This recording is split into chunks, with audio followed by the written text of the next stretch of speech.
Hello student, स्वागत है आप सभी का एक बार फिर से आपके अपने YouTube channel mister cool Ash the teacher में। तो थंबनेल देख करके तो आपको पता चल ही गया होगा कि आज की ये वीडियो छत्तीसगढ़ शिक्षक भर्ती के परिप्रेक्ष्य में कितनी महत्वपूर्ण होने वाली है, खास करके सहायक शिक्षकों के लिए, खास करके बीएड और डीएलएड कैंडिडेट्स के लिए।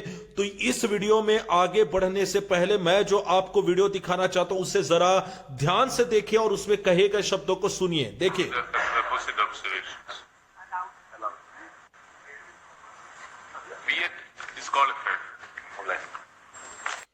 तो दोस्तों देखा आप लोगों ने, आपने जिस शख्स को अभी अपने स्क्रीन पर देखा वो है पटना उच्च न्यायालय के माननीय जस्टिस महोदय। और इन्होंने अंतिम में क्या कहा उसे आप लोगों ने गौर से सुना होगा, बीएड डिसक्वालीफाइड।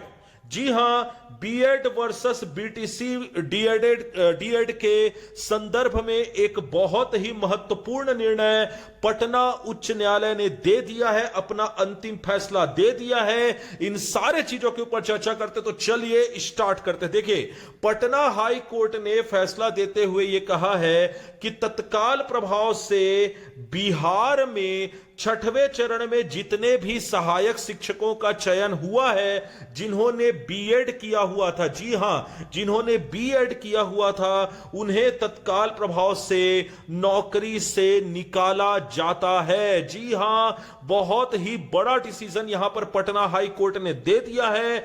अब देखिए, ऐसा करने से बिहार के 22,000 सहायक शिक्षक इससे डायरेक्ट प्रभावित हो रहे हैं, जिन्होंने बीएड किया हुआ था।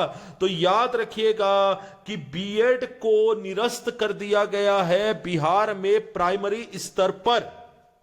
अब यहां पर जो छत्तीसगढ़ के अभ्यर्थियों के लिए सबसे महत्वपूर्ण बात यह हो जाती है कि भाई छत्तीसगढ़ में इसका क्या असर होगा और क्या छत्तीसगढ़ में जितने सहायक शिक्षक जो बीएड की डिग्री होल्ड किए हुए हैं, क्या उनको भी निकाला जा सकता है। तो देखिए दोस्तों, इसी पर चर्चा करता हूं मैं। देखिए, सबसे पहले तो आपको सिनारियो समझना पड़ेगा। बिहार हाई कोर्ट ने 22,000 के लगभग शिक्षकों को निकाल दिया है। अभी हमें यही मानना पड़ेगा। अब इन 22,000 शिक्षकों के पास एक ही रास्ता बच गया है और वो है सुप्रीम कोर्ट, कि वे सुप्रीम कोर्ट का दरवाजा खटखटाए और अपनी बहाली के लिए मांग करे। अब यहां पर बात हम करते हैं कि छत्तीसगढ़ में इसका क्या असर होने वाला है। देखिए, कुछ लोग मुझसे यह कह रहे थे कि सर, नई सरकार बनी है और नई सरकार बिल्कुल नहीं चाहेगी कि हाई कोर्ट जो है वो कुछ ऐसा फैसला दे जिससे कि बीएड के कैंडिडेट बाहर हो और अभी अभी जीती हुई जो सरकार है वो घेराव में आ जाए और उनके ऊपर से युवाओं का भरोसा उठ जाए। तो देखिए दोस्तों, सबसे पहले तो मैं आपका यही कंफ्यूजन दूर करना चाहता हूं। संविधान का बेसिक कॉन्सेप्ट है कि संविधान के 3 अंग है, कार्यपालिका, विधायिका और न्यायपालिका। और आपको यह समझना पड़ेगा कि ये तीनों एक दूसरे के कार्य में हस्तक्षेप नहीं कर सकते। इसलिए आप लोग का यह समझना कि न्यायपालिका के किसी भी डिसीजन में कार्यपालिका का या विधायिका का कोई योगदान होगा, तो यह आप लोग का बिल्कुल गलत सोचना है। ठीक, तो पहले तो आपको अपने दिमाग में यही चीज क्लियर करनी पड़ेगी कि सरकार चाहे कोई भी हो, सरकार चाहे किसी की भी हो, न्यायपालिका वही निर्णय देगी जो उन्हें उचित लगेगा। यह हुई पहली बात। अब दूसरी बात कि क्या छत्तीसगढ़ में चयनित हुए ऐसे असिस्टेंट टीचर, ऐसे सहायक शिक्षक जो कि बीएड डिग्रीधारी हैं, क्या उन्हें नौकरी से निकाल दिया जाएगा?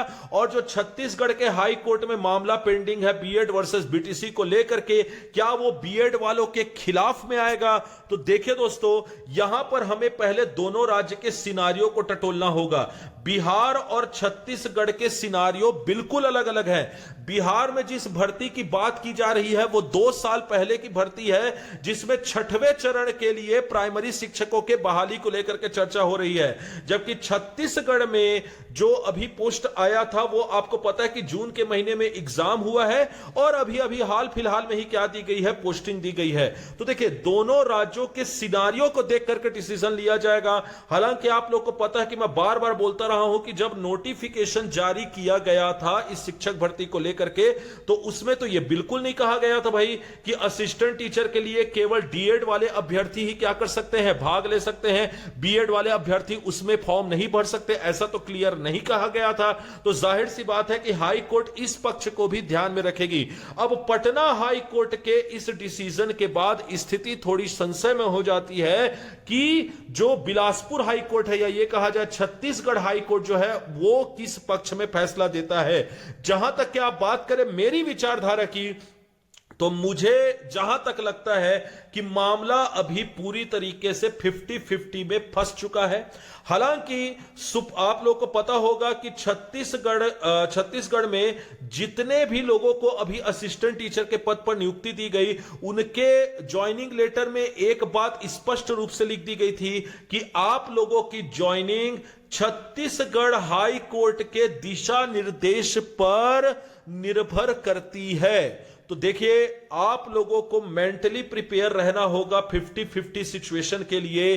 अभी मैं इस पर कुछ भी कहने की स्थिति में इसलिए नहीं हूं क्योंकि जब तक बिहार के हाई कोर्ट का फाइनल जजमेंट पेपर मैं पूरी तरीके से ना पढ़ लूं, तब तक के इस मामले में स्थिति स्पष्ट करनी थोड़ी सी मुश्किल है। जहां तक मुझे लगता है कि सरकार अपनी तरफ से भरसक प्रयास करेगी कि ऐसा ना हो कि बीएड कैंडिडेट्स को अभी असिस्टेंट टीचर से जिनकी नियुक्ति हो चुकी है, जिनको ज्वाइनिंग दी जा चुकी है, उन्हें बाहर कर दिया जाए। तो लेट्स सी आगे क्या होता है। आप इसके ऊपर किसी भी प्रकार की और अपडेट के लिए चैनल से जरूर जुड़े रहिए, और आपको इस संदर्भ में किसी भी प्रकार का कोई प्रश्न मुझसे पूछना है तो आप मुझे मेरे इंस्टाग्राम चैनल पे फॉलो कर सकते हैं। मेरे इंस्टाग्राम का ये जो पेज है इस पर आप फॉलो कर सकते हैं। याद रखिएगा आप पहले फॉलो करेंगे तभी आपका मैसेज रिक्वेस्ट मुझ तक के पहुंचेगा, तो आपको फॉलो करना मुझे बेहद जरूरी है। इसके अलावा टेलीग्राम चैनल आप जरूर ज्वाइन कर लीजिएगा, जहां पर मैं जजमेंट की कॉपी आप लोग के लिए उपलब्ध करा दूंगा। और मैं मिलूंगा आपसे नेक्स्ट वीडियो में इस वार्तालाप को आगे बढ़ाते हुए कि क्या हो सकता है छत्तीसगढ़ में सहायक शिक्षकों का फ्यूचर। तो मैं मिलता हूं आपसे नेक्स्ट वीडियो में। अगर आपने यहां तक की वीडियो देखा तो जाहिर सी बात है thank you for watching. Video आपको पसंद आई है तभी आपने यहां तक देखा, तो वीडियो को लाइक करना ना भूले। जल्दी से जल्दी वीडियो को शेयर करें ताकि और भी लोग जागरूक हो। चैनल को सब्सक्राइब करना ना भूले और बेल आइकन जरूर दबा ले ताकि मेरे नए वीडियो की नोटिफिकेशन आपको तुरंत प्राप्त हो जाए। मैं मिलूंगा आपसे नेक्स्ट वीडियो में, तब तक के लिए धन्यवाद।